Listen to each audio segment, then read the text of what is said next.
Em visita a Washington, nos Estados Unidos, o ministro da Economia, Paulo Guedes, disse a jornalistas para não se assustarem com um eventual pedido de volta do AI-5, caso ocorra uma radicalização dos protestos no Brasil. Segue com a gente aqui nesse vídeo para entender por que esse discurso de volta do AI-5 está se tornando tão comum no governo Bolsonaro. O thriller começa com o professor de grandes proporções. Alguns vão dizer até que é acaso, mas a polêmica declaração do ministro Paulo Guedes aconteceu justamente no mesmo dia que o presidente Jair Bolsonaro saiu em defesa do excludente de ilicitude em garantia da lei e da ordem. Segundo Bolsonaro, com a aprovação da pauta do excludente de ilicitude no Congresso, protestos comparados por ele a atos de terrorismo deixarão de acontecer no país, inclusive no campo, onde a ideia é usar tanto o Exército quanto a Polícia Federal em caso de invasão de propriedades rurais, isentando nesse caso excessos cometidos pelos militares em manifestações. Protesto é uma coisa, vandalismo, terrorismo é outra completamente diferente. Vai tocar fogo em ônibus, pode morrer inocente. Vai incendiar bancos, vai invadir ministério? Isso aí não é protesto, disse Bolsonaro. Ironicamente, o tema AI-5 volta a ser usado como instrumento de ameaça no governo Bolsonaro. Sempre com a desculpa de que opiniões contrárias ao do governo só servem para polarizar ainda mais o debate político no país. Lembramos aqui que criticar o governo, seja ele qual for, faz parte de algo que a gente conhece muito bem, chamado democracia. Mas falando sobre o assunto, você sabe exatamente o que foi o AI-5? E o mais importante, por que ele é tão recorrente entre os apoiadores de Jair Bolsonaro? Para isso, a gente vai voltar até 1968 para explicar resumidamente o que foi o ato institucional número 5, uma liberação que deu plenos poderes ao presidente na época para tomar decisões como cassar os mandatos de senadores, deputados, vereadores e até de prefeitos.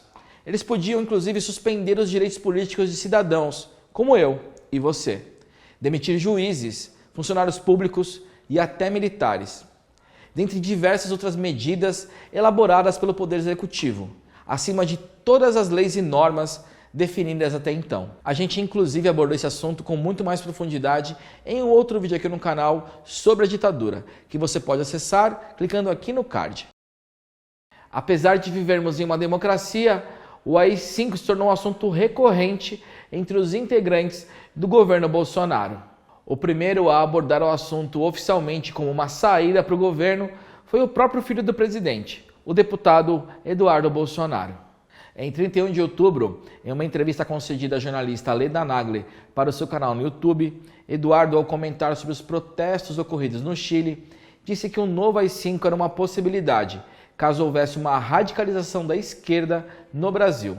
Em que a situação vai ser igual ao final dos anos 60 no Brasil, quando sequestravam aeronaves, quando sequestravam-se grandes autoridades, cônsules, embaixadores, execução de policiais, de militares.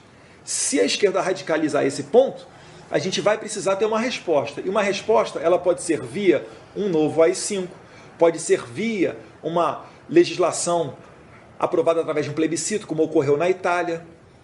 Alguma resposta vai ter que ser dada. No mesmo dia, o ministro do Gabinete de Segurança Institucional, o general Augusto Heleno, reforçou a declaração de Eduardo Bolsonaro, ao também cogitar a possibilidade de volta do AI-5 em caso de protestos como no Chile. Se ele falou, tem de estudar como vai fazer. E mais recentemente, o ministro Paulo Guedes voltou a falar sobre o retorno do AI-5 como forma de evitar manifestações contrárias ao governo Bolsonaro, ao comentar um discurso do ex-presidente Lula. Nós, da Catraca Livre, ao levantar a bandeira de empoderamento da informação, liberdade e exercício da democracia, repudiamos com todas as forças qualquer declaração que enalteça um dos períodos mais sombrios da história do nosso país, responsável pela morte e o desaparecimento de centenas de pessoas. E você, o que achou dessa absurda declaração do ministro Paulo Guedes? Deixa sua opinião aí nos comentários e se você gostou do vídeo, não esquece de deixar um gostei e também de assinar o nosso canal para saber dos nossos próximos conteúdos aqui no YouTube. Para saber mais sobre esse assunto e muitos outros, não deixe de acompanhar as redes sociais e o portal da Catraca Livre. Esse vídeo fica por aqui e a gente se vê em breve em mais um Giro Catraca Livre.